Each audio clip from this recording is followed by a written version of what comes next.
У меня сейчас надежда, что у нас казачьи секции, и мы все-таки, казаки ведь и моряки, это было, держали Черное море.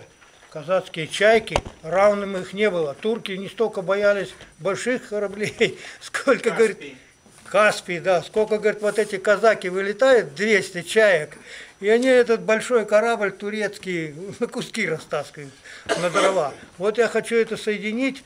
И, может быть, среди казачества, конечно, найдется. У меня мысль давно, что надо написать о флоте, о казачьем. У нас книги нету о казачьем флоте, о том флоте, на котором держалась вся Россия. Там есть всякие разные выступления. Кто-то должен у них тоже. Я бы взялся, но у меня 3 организации на мне все загружено. Я и так бегаю. То одно, то другое, то третье. Заканчиваю. Вот этот вопрос. И последнее, что я хотел бы сказать, с того, с чего начал, что в воскресенье всех жду, Александра Ивановича тоже. Фотографы у нас будет заснят ролик этот, потом мы этот ролик можем здесь прокрутить на любом уровне, вплоть до министра обороны, и показать, что военно-научное общество занимается работой с молодежью. У меня все.